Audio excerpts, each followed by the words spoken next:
Naš človek v kafani pa je naslov najnovejše knjige pisatelja Jureta Godlerja, ki jo je včeraj predstavil obiskovalcem literarnega večera v knjižnici Medvode.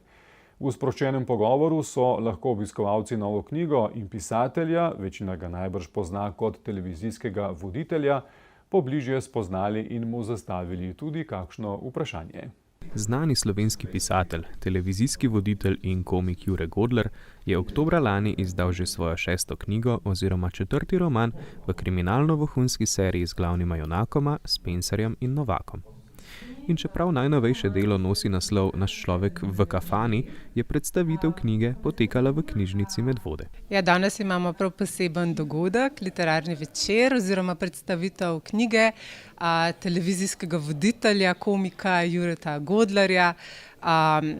Govorili bomo o njegovem pisateljevanju in pa predstavili nekako na kratko njegov zadnji roman Naš človek v kafani. Jure Godler je bralcem glavna junaka Spencerja in Novaka prvič predstavil v romanu Casino Banal, ki je pri založbi Primus izšel leta 2020. Zgodba se nadaljuje v delih Vohun, ki me je okužil, in Dr. Nobody, najnovejši del pa je izšel konec lanskega leta. Vsebine pisatelj ne razkriva, obljublja pa, da je najvznemirljivejša do zdaj. Se pravi, obnovo romana.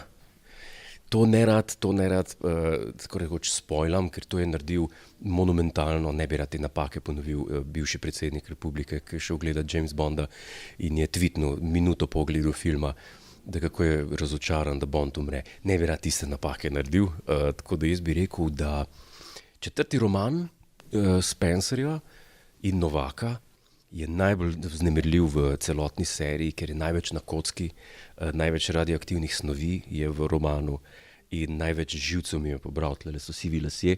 Jaz mislim, da se bo na HD aparatih to videl, kdor pa gleda prek CRT televizije, tistem sem pa verjetno car. Dogodki, kakršen je bil včerajšnji, pisatelju veliko pomenijo, v Medvode pa se je z veseljem vrnil, saj ima na naše kraje lepe spomine. Prav tukaj se je namreč leta 2004 začelo njegovo sodelovanje s pokojnim Sašem Hribarjem v predstavi Radio Gaga. Dejansko mi pomeni veliko, ker kot pisatelj dobim stik z bralci. Se lahko pogovorimo po koncu, če me cenijo, če ne mi plunejo v obraz in grejo. Pa tudi to cenim, ker je spet en odziv, ki ga doma recimo ne bi doživel. To je v teh medijih, katerih jaz delam, se pravi televizija, pa pisanje romanov, da ne dobiš direktnega odziva, ampak odzivi vedno pridejo kasneje v valovih in tako naprej in tako dalje. Tu je pa iz prve roke odziv bralcev. Če me pridejo seveda gledati oziroma poslušati zaradi knjig in ne zaradi tega, ker so me videli na televiziji.